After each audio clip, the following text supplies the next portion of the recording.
Graça e a paz do Senhor Jesus. Amém. Hoje é motivo de alegria para mim por ter a oportunidade de mais uma vez pregar a palavra do Senhor. Desde já agradeço ao pastor, à igreja, essa rica oportunidade, porque creio, continuo crendo que a palavra de Deus ela é poderosa para transformar as nossas vidas, para nos edificar. E embora o texto que vamos compartilhar seja bem conhecido, talvez um dos mais conhecidos da Bíblia Sagrada, mas como entendo que a Bíblia ela é viva, sempre nos fala de maneira muito singular e própria a cada momento. Então eu queria convidar você a abrir a sua Bíblia no Salmo de número 23.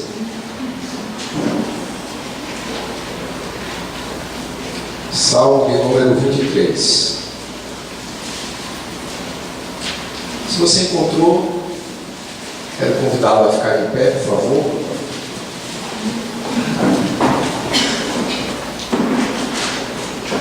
Está escrito na palavra do Senhor: o Senhor é o meu pastor, nada me faltará. Ele me faz repousar em pastos verdejantes, leva-me para junto das águas de descanso, refrigera minha alma, guia-me pelas veredas da justiça, por amor do seu nome. Ainda que eu ande pelo vale da sombra da morte, nem o mal temerei, porque tu estás comigo. O teu bordão e o teu cajado me consolam. Preparas-me uma mesa na presença dos meus adversários. Unge-me a cabeça com óleo, o meu cálice transborda. Bondade e misericórdia certamente me seguirão todos os dias da minha vida, e habitarei na casa do Senhor para todo sempre. Amém? Vamos fechar os olhos, vamos orar mais uma vez. Senhor nosso Deus, gracioso e maravilhoso Pai, nós te louvamos e te adoramos na beleza da tua santidade, Senhor, declarando que somente o Senhor é Deus, Criador dos céus e da terra, o Deus que tem todo o controle sobre todas as coisas. Nenhuma folha cai numa árvore se não for com a tua permissão. Os ventos, os mares, o universo, enfim, estão sobre o teu domínio, Senhor. E te louvamos porque o Senhor nos trouxe nessa noite para a tua casa, para que o Senhor venha falar conosco. Cremos que a tua palavra é poderosa em si, poderosa para produzir os efeitos que o Senhor apraz nessa noite. Que o Senhor fale ao nosso coração, que o Senhor fortaleça a nossa fé. É assim que nós te oramos, no nome de Jesus. Amém, amém. Meus irmãos, podeis assentar. O título dessa mensagem que estaremos ministrando é Deus, o nosso Supremo Pastor. Esse Salmo 23 é um salmo de confiança, uma das passagens bíblicas mais conhecidas da Escritura. Certamente alguém já ouviu uma pregação dessa, ou já em algum lugar, em alguma exposição, em algum comércio, em alguma lameira de caminhão, em alguma circunstância, ouviu falar em algum versículo desse Salmo 23. Esse salmo demonstra o zelo de Deus com o seu povo, o zelo de Deus em cuidar do seu povo. O autor desse salmo é o rei Davi. E Davi conhecia muito bem a figura que ele expôs aqui, a figura de um pastor, intitulando Deus como esse pastor, até porque Davi foi pastor na sua juventude. Lá em 1 Samuel capítulo 16, nós vamos ver Davi sendo ungido rei de Israel quando ainda era pastor. Quando Samuel é levantado por Deus, aí a casa de Jessé, o pai de Davi, e lá ele escolhe Davi, mesmo diante de uma aparente dúvida de Samuel, porque Samuel viu a beleza de Eliabe, viu a postura mais forte dos outros filhos de Jessé, e Davi estava no pasto, cuidando das ovelhas, até que Jessé diz: ainda um filho meu está no pastoreio, e Samuel diz: chama-o. E lá Deus diz: Samuel, esse é o que eu escolhi para ser rei de Israel. E lá Davi é ungido rei de Israel. No capítulo 17, o próprio Davi se descreve como esse pastor que protegeu as suas ovelhas em momentos de grande perigo. Ele diz que, enfrentando um urso e um leão, ele os matou para proteger o seu rebanho. Então Davi tinha toda a autoridade de descrever Deus como esse pastor, porque ele sabia o que era a figura de um pastor. E a figura de um pastor também, penso eu, que representa muito bem a figura de Deus. A figura de Deus que cuida do seu rebanho. Assim como o pastor dirige as suas ovelhas, assim como o pastor alimenta as suas ovelhas, assim como o pastor protege as suas ovelhas, Deus assim faz com o seu povo, dirigindo o seu povo, alimentando, dando provisão ao seu povo, guardando o seu povo do mal, do perigo. Assim é Deus. Se pudéssemos dizer que há uma mensagem central desse salmo, poderíamos afirmar que Davi seria essa: que Davi não deve se preocupar nem ter medo dos perigos e perseguições, porque Deus é o seu pastor. Essa poderia ser a mensagem central. Davi poderia descansar nos braços de Deus. Davi poderia, de uma certa forma, não temer qualquer perigo e perseguição, porque Deus é o seu pastor.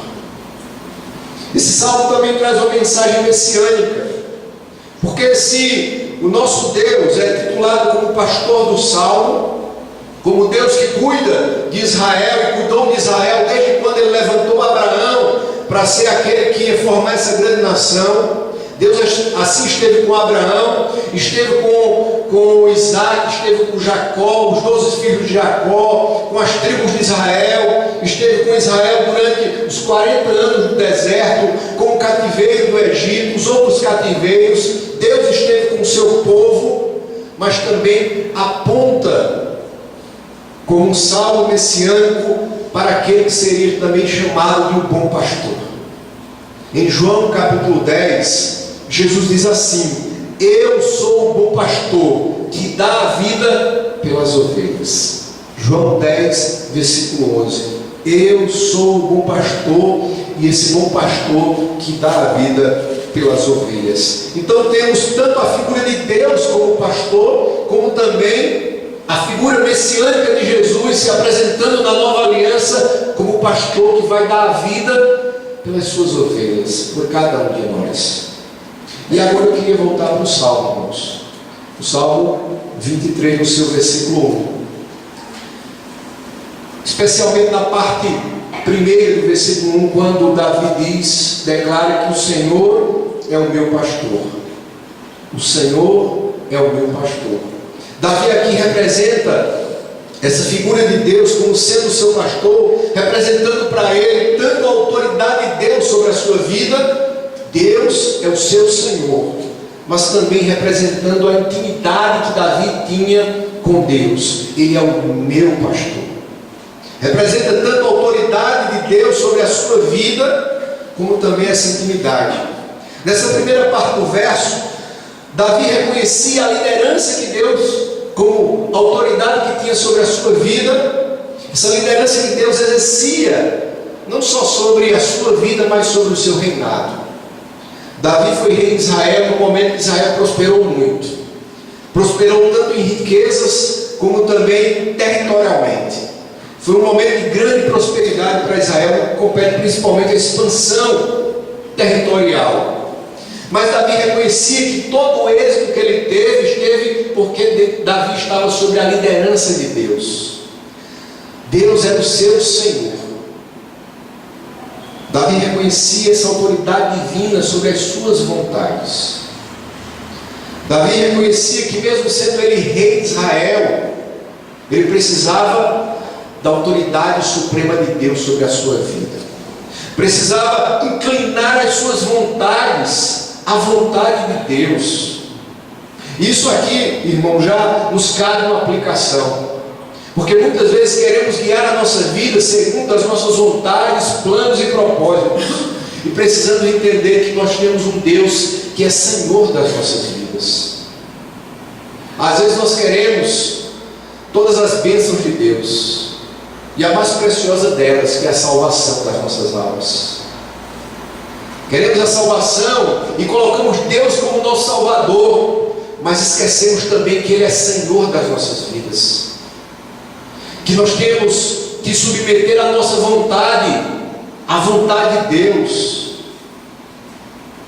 Devemos entender que as nossas vontades, sejam elas nos planos mais corriqueiros da vida, muitas vezes em planos do dia a dia, nos sonhos que temos para a nossa família, para a nossa vida profissional, seja em que campo for, submeter à vontade e à autoridade de Deus, porque Ele é o nosso Senhor. Assim como o nosso Salvador, Deus se coloca também como nosso Senhor. E era assim que Davi enxergava Deus como seu Senhor, o Senhor da sua vida, a autoridade suprema sobre a sua vida, sobre as suas vontades. Davi se submetia a Deus, e isso foi um grande propósito e êxito para a caminhada de Davi. Nos momentos que Davi submeteu a sua vontade aos planos de Deus, Davi prosperou. O reinado de Davi prosperou. Nos momentos que Davi inclinou seu coração para a sua vontade da carne carnal, Davi teve grandes derrotas. Tanto no compete a sua vida familiar, quando ele pecou, quanto também nas questões militares, quando Davi deixou de consultar a Deus e fez aquilo que dava na sua cabeça, achando que ele já tinha conhecimento demais. Davi teve derrotas também militarmente. Por isso nós devemos entender, amados, que devemos submeter a nossa vida à autoridade divina. Devemos submeter as nossas vontades à vontade do Senhor.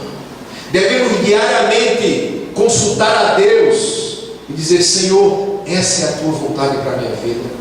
Tu és o Senhor da minha vida. Será que estou indo no caminho certo? Devemos entender que Deus é aquele que deve liderar a nossa vida. Amém? Amém. Mas Davi também, entendendo que o seu Senhor é o seu pastor, ele também, nesse mesmo verso, nessa mesma parte do verso, também expressa essa intimidade com Deus. Ele declara: o Senhor é o meu pastor. Davi sabia que Deus era o Deus de Israel, o Deus de Abraão, de Isaac e de Jacó, o Deus de toda a nação. Mas Davi estabeleceu um relacionamento de intimidade com Deus. Davi era o seu pastor. Davi foi um homem de oração. Os salmos, na verdade, a grande maioria foram composições de Davi em meio à oração, expressando essa intimidade com Deus. Como no Salmo de número 3, quando Davi diz: Senhor, Tu és o meu escudo e a minha força. Diante da perseguição do seu próprio filho, Absalão.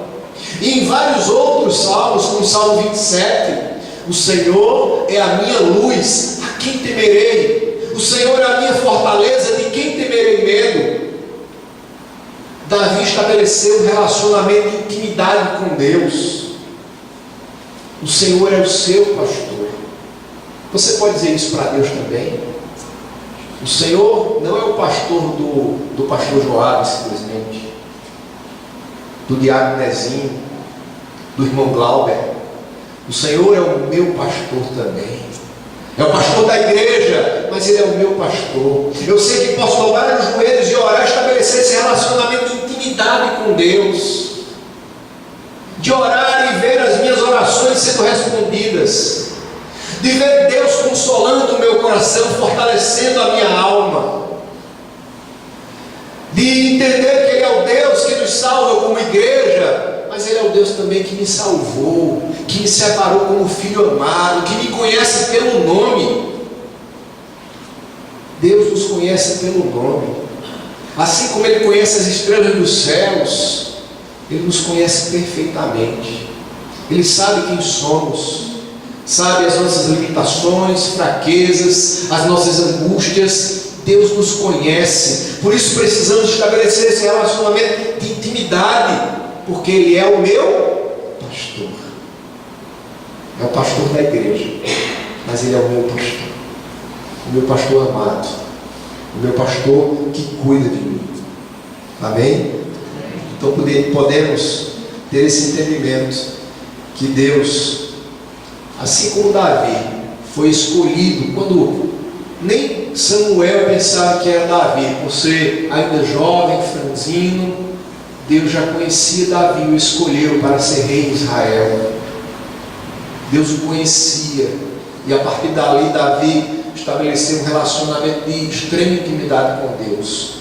Nós também podemos fazer isso, estabelecer um relacionamento de extrema intimidade com o Senhor. A parte B do versículo 1, quando Davi diz: nada me faltará.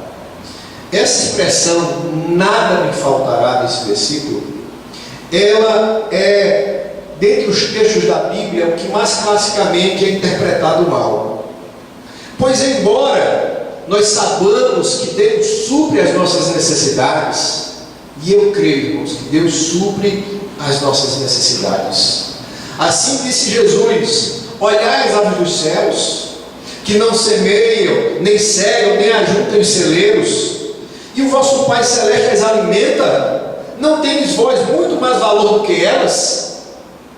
Ou seja, se Deus alimenta as aves dos céus, não vai suprir as nossas necessidades, nas quais Ele nos ama? Mas o fato, irmãos, é que esse texto não se refere simplesmente a esse suprimento de Deus, essa provisão de Deus. Até porque Deus nunca nos prometeu que nos daria tudo. Porque se nada nos falta, a gente vai ter tudo que pensa, tudo que sonha, tudo que deseja, tudo que anela. E Deus nunca prometeu. Ele prometeu suprir as nossas necessidades. Essa declaração é muito mais ampla, irmãos. Quando Davi diz: e nada me faltará, ele está linkada com a primeira parte, que o Senhor é o meu pastor. Ou seja, Davi está dizendo: olha, se o Senhor é o meu pastor, eu já tenho tudo, nada mais me falta. Eu posso até não ter, talvez, a casa que pensei, o carro que pensei, não posso ter nem a família que planejei, mas se eu tenho Deus, eu já tenho tudo. Tem muito a ver com aquilo que Paulo disse lá em Filipenses: aprendi a viver contente em toda e qualquer situação, tanto em fartura como em escassez, tanto em abundância quanto em fome, porque tudo posso naquele que me fortalece. Deus era a fortaleza de Paulo, que o sustentava em qualquer circunstância da sua vida, tanto quando era honrado, quanto estava passando humilhação. Mas em qualquer circunstância Paulo se sentia seguro, porque Deus o preenchia. Deus era para ele a fonte inesgotável da sua força. Assim como Davi: se o Senhor é o meu pastor, nada me falta, eu já tenho tudo. É isso que Davi quer dizer. Não é que nada vai me faltar, não. Não é que Deus vai me dar tudo aquilo que eu vou pensar, tudo aquilo que eu quero. Não, porque na verdade, quando nós temos Deus, nós temos a maior riqueza que podemos ter. Por isso nada nos falta. Por isso essa é a expressão que vinha do coração de Davi: se o Senhor é meu pastor, nada me faltará, eu já tenho tudo. Agora é certo também que Davi confiava na provisão de Deus, porque o nosso Deus é um Deus provedor, é um Deus que nos abençoa, que provém as nossas necessidades. Mas a maior necessidade do ser humano é a presença de Deus na sua vida. E se temos Deus, o que nos falta?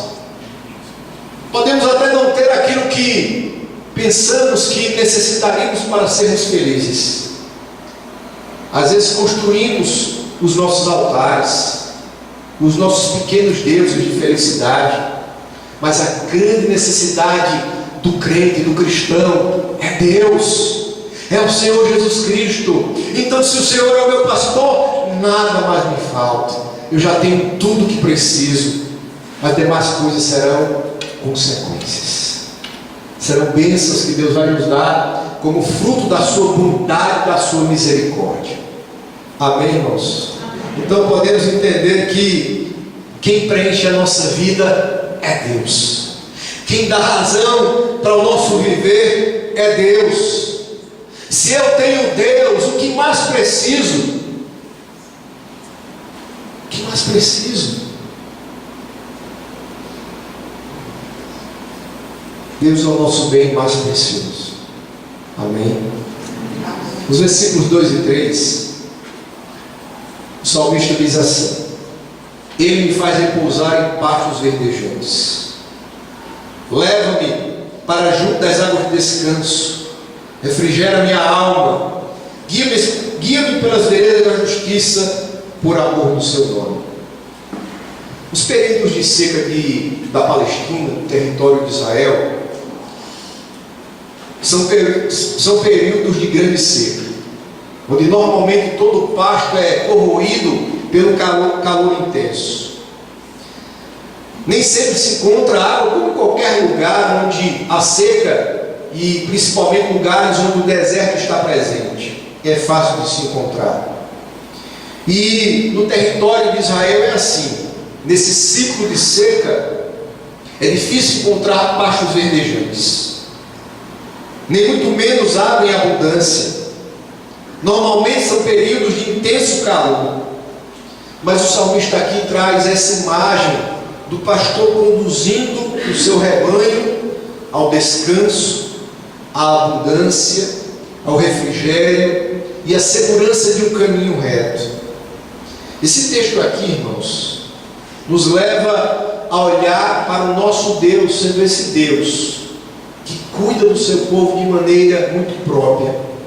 Esse Deus que cuida do seu povo, conduzindo o seu povo a tempos de descanso, a tempos de abundância, a tempos de refrigério na alma, a tempos de segurança em caminho reto.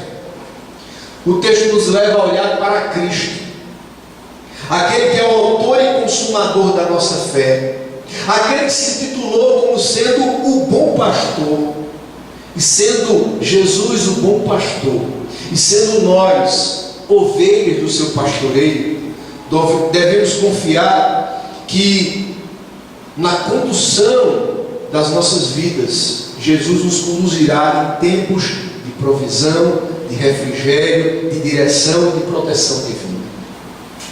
Será Deus que nos fará deitar em pastos verdejantes.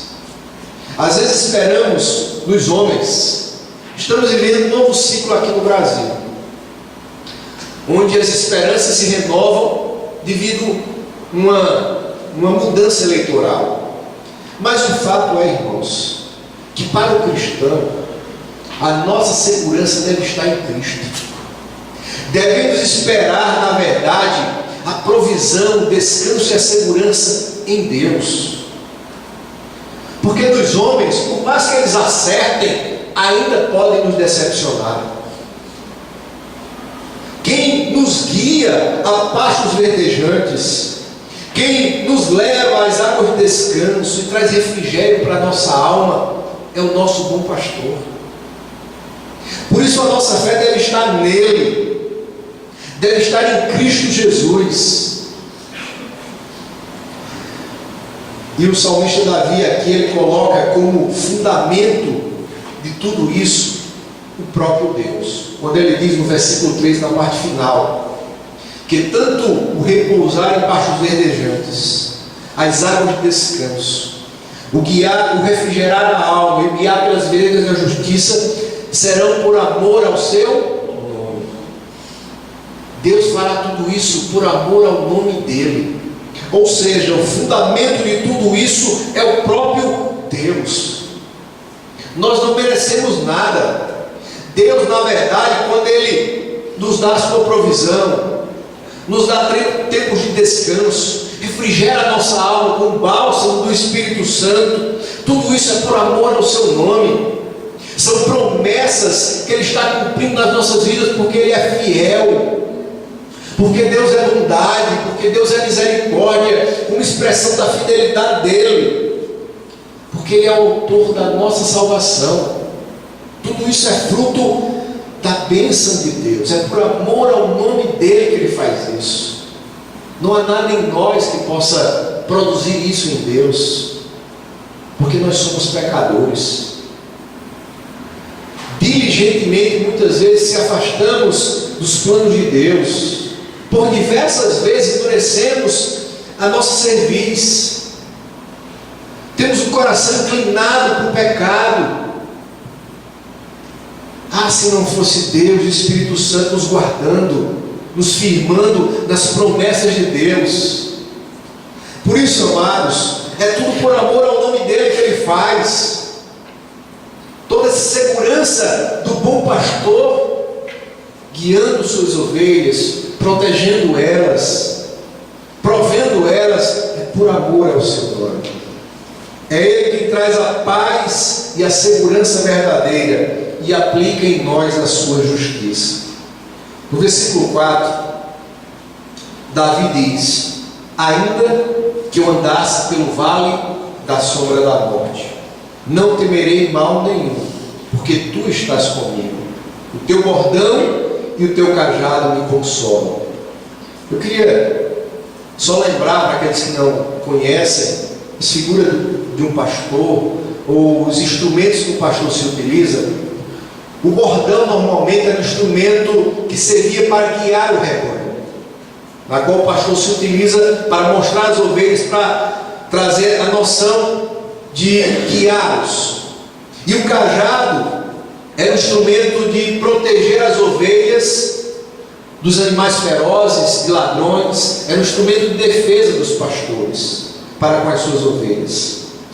E diante desses instrumentos, Davi aqui traz essa lembrança de que o vale da sombra da morte poderia ser uma representação de tantos perigos na quais atravessamos na jornada da vida. Perigos muitas vezes literalmente de morte, mas outros perigos, os ventos contrários da vida, as tempestades fortes nas quais temos que enfrentar, às vezes enfermidades, às vezes um luto dolorido, situações adversas das mais inúmeras possíveis. Mas ainda que eu andasse pelo vale da sombra da morte, não temerei mal nenhum, porque a presença de Deus nos fortalece. Às vezes somos assolados pelos dramas da vida, que nos pegam de surpresas. Poderia citar aqui inúmeros, como já disse alguns deles: enfermidades, lutos doloridos, inesperados, tempestades que assolam a nossa família. Mas Davi entendia que Deus era o seu pastor, e sendo Deus o seu pastor, nem medo ele teria, nada iria fazê-lo temer. Todos os medos seriam dissipados diante da presença de Deus, guiando a sua vida, porque ele entendia que Deus estava com ele, que Deus era o seu pastor, e a presença de Deus fazia a diferença na vida de Davi, dissipando todo medo.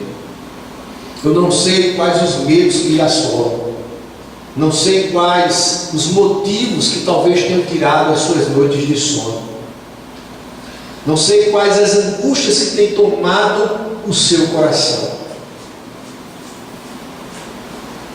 não sei quais as tempestades violentas que têm afrontado a sua vida e a sua casa. Mas uma coisa eu sei, que se Deus estiver conosco, todos esses medos podem se dissipar. Porque quando confiamos que o nosso pastor está com o seu bordão e o seu cajado, nos guiando e nos protegendo, ainda que o vale da sombra da morte se levante, eu não temerei, porque Deus está comigo. Assim como o salmista também disse no Salmo 27, o Senhor é a minha luz, a quem temerei? E o Senhor é a minha fortaleza, de quem temerei medo? Os medos devem ser dissipados diante da presença do Senhor. Precisamos confiar em Deus, irmãos. Precisamos confiar no Senhor. Saber que o Senhor é o nosso pastor. Saber que o Senhor é o meu pastor, que cuida de mim, que está comigo, que não me abandona. Nos momentos de crise, às vezes podemos ser abandonados. Os nossos amigos, até familiares podem nos deixar.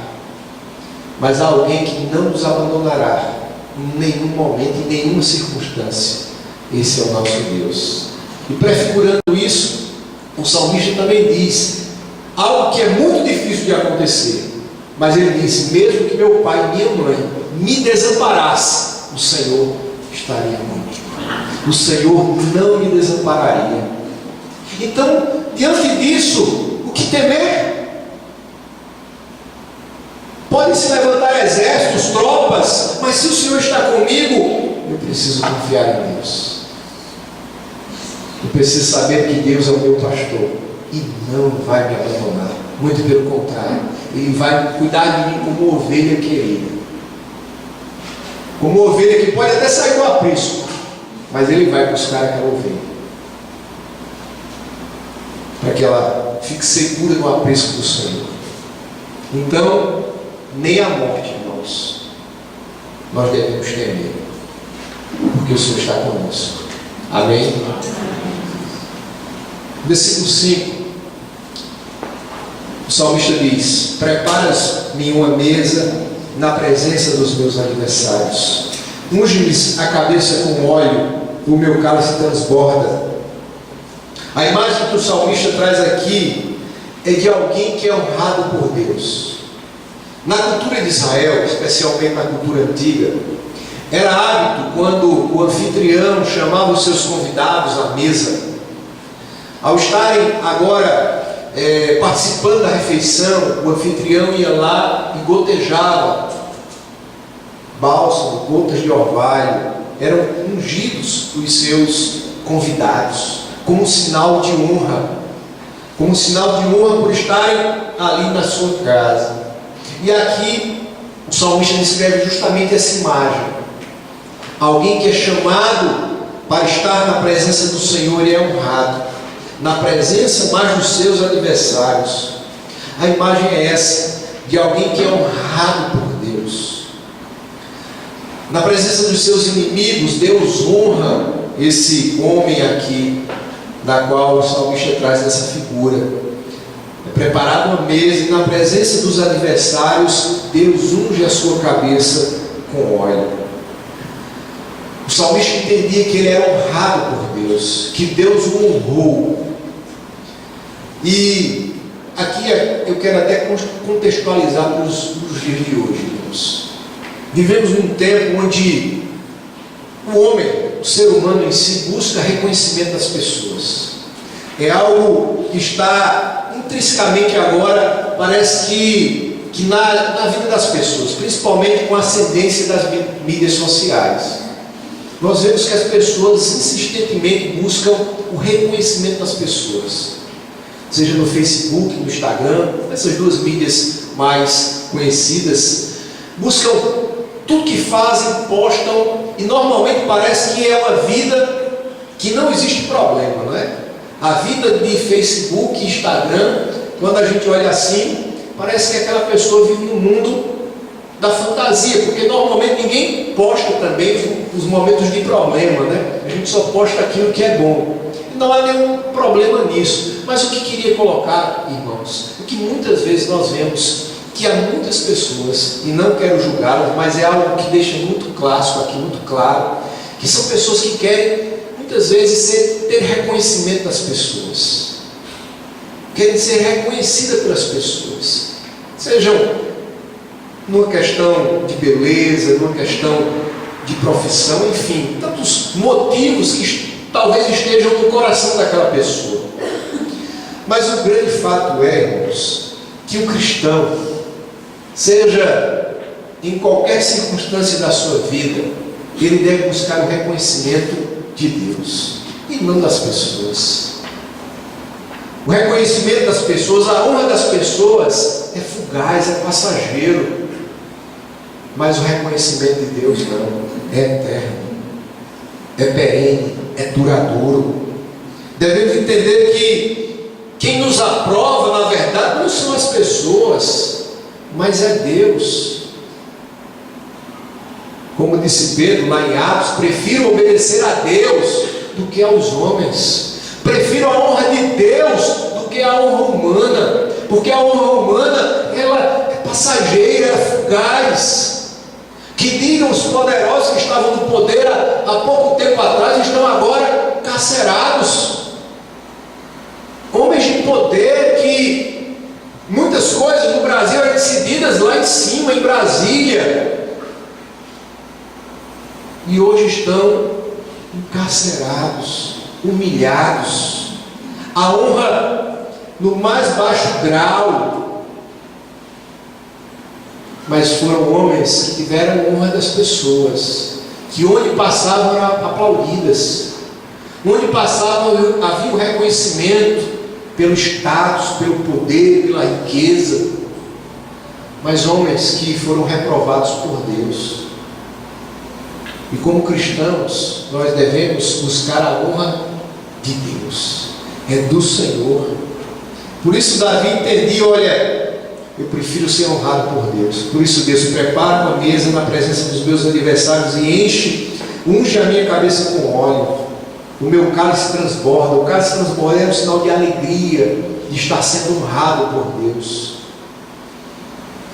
Vivemos nesse tempo onde a busca incessante desse reconhecimento humano normalmente tem sido um viés das pessoas, mas que possamos buscar na verdade o reconhecimento de Cristo Jesus, dizendo assim: esse é um servo bom e fiel, esse tem sido um servo na qual eu tenho prazer nele, ter vivido uma vida que me agrada, que a honra na verdade venha do Senhor. Amém. Versículo 6. Davi encerra o salmo dizendo: bondade e misericórdia certamente me seguirão todos os dias da minha vida. E na parte final: e habitarei na casa do Senhor para todo sempre. Davi encerra o salmo confiando na aliança que Deus tem com o seu povo. E essa declaração aqui é, de uma certa forma, um confronto diante da teologia da prosperidade, pastor. Porque o que nos segue, na verdade, não é a mensagem da prosperidade humana.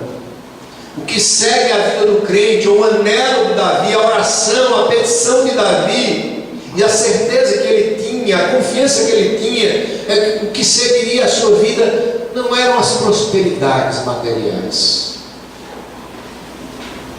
mas era a bondade e a misericórdia do Senhor. O seguiriam por toda a sua vida. O que está firmado a aliança do Senhor com o seu povo é justamente a bondade e a misericórdia. Porque se não for a bondade e a misericórdia do Senhor, a grande verdade é que nós não estaríamos nem aqui, irmãos. É a bondade e a misericórdia do Senhor que nos faz perseverar na vida cristã. É a bondade e a misericórdia do Senhor nos seguindo dia após dia, que nos faz levantar e enfrentar os desafios da vida. É a bondade de Deus que se revela através do seu grande e infinito amor, que nos sustenta, que sustenta a nossa família, que sustenta a nossa fé. É a bondade e a misericórdia do Senhor que se compadece de quem nós somos, pecadores, e ainda, de uma certa forma, embora com o novo nascimento já provamos dessa regeneração, dessa imagem já reconstruída de Deus em nós, mas ainda estamos sofrendo as influências desse mundo decaído.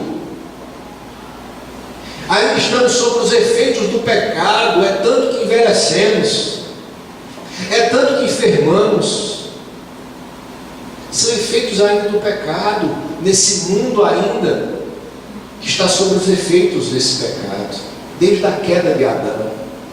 É evidente que Deus já operou em nós um novo nascimento, somos novas criaturas, estamos vivendo debaixo da promessa de Deus, mas ainda há uma luta intensa dentro de nós, a carne militando contra o Espírito contra a carne.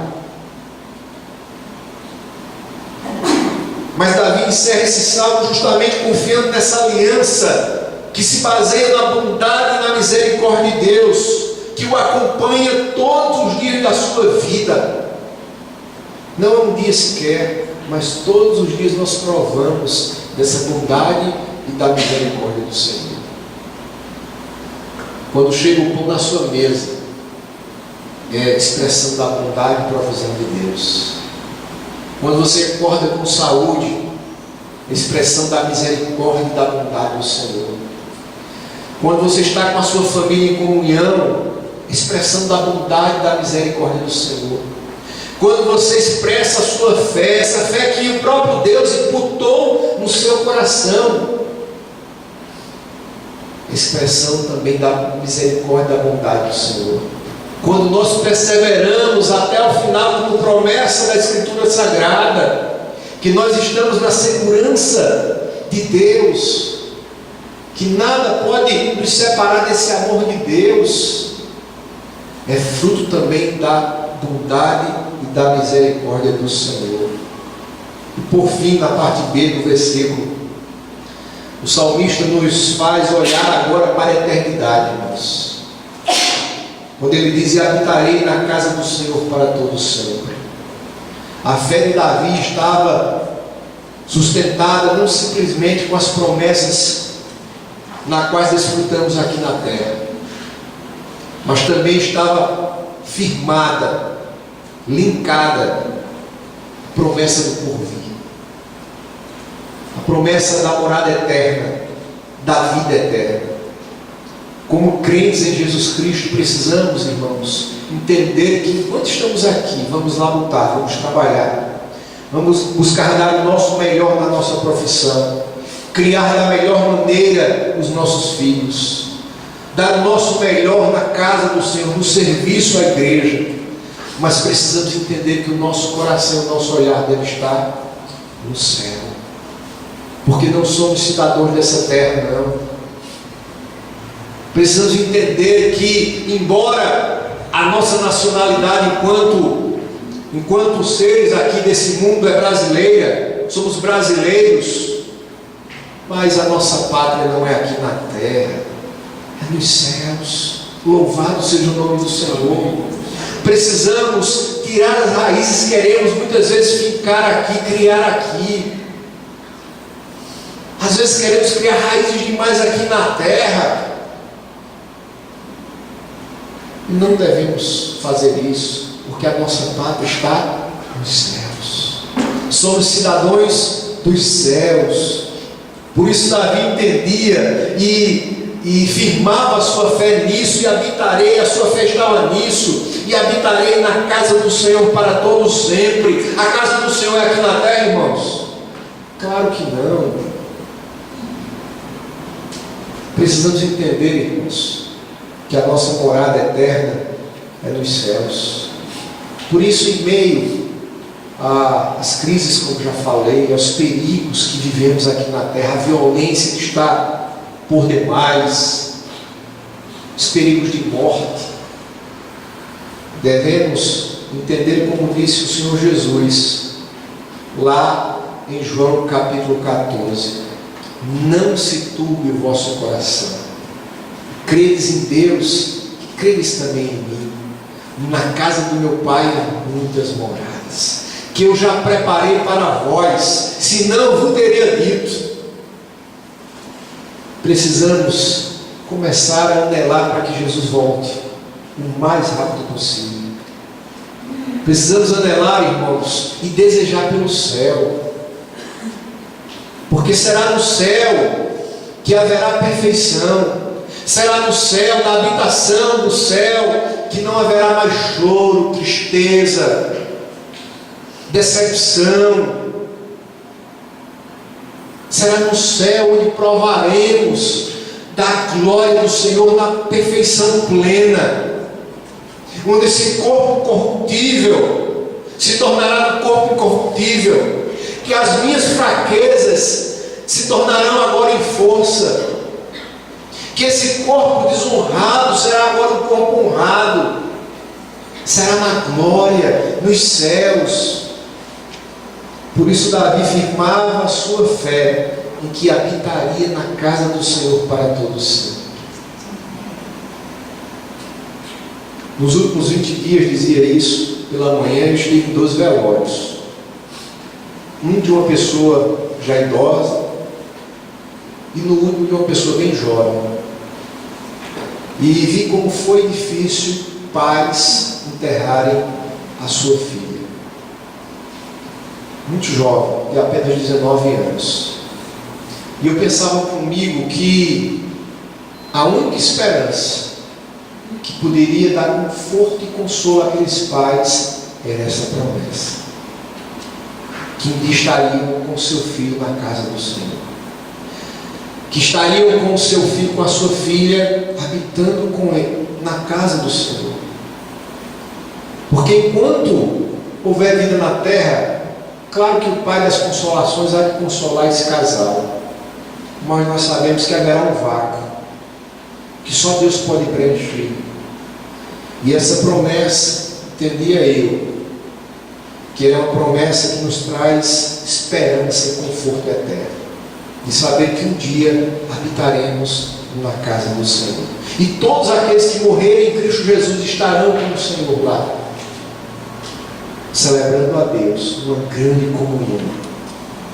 Essa é a nossa esperança, irmãos. Porque, como disse o apóstolo Paulo, se a nossa esperança está apenas para essa vida, nós somos os mais miseráveis dos homens, os mais infelizes dos homens.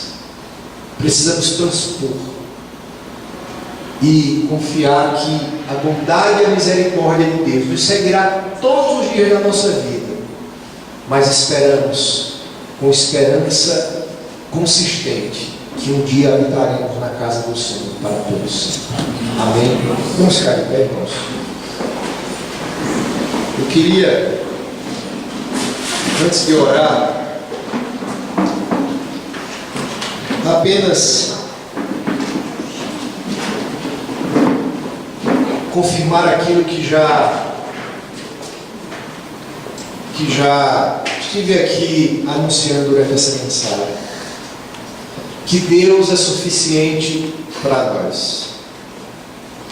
Eu não sei se você já teve perdas na sua vida, ou se há conquistas ainda que você desejou e ainda não conseguiu. Se há decepções na sua vida que trouxeram marcas profundas no seu coração, na sua alma. Não sei se você já foi tomado por um profundo vácuo no seu coração diante desses dramas da vida, na quais citei um agora. Mas é preciso entender que Deus é suficiente para nós. Deus preenche a nossa alma de tal maneira que seremos saciados por completo. E que, diante dos medos e preocupações, quando colocamos eles diante do altar do Senhor, todos eles devem ser dissipados, porque devemos confiar nesse supremo pastor. Porque se o Senhor é o meu pastor, nada me faltará. Amém. Nós vamos fazer uma oração. Eu queria convidar você a reclinar a sua cabeça, colocar a sua vida diante do Senhor, a sua fé. Se Deus falou no seu coração, peça a Deus que continue ministrando nele, fortalecendo a sua alma, para que possamos viver essa palavra que é tão maravilhosa.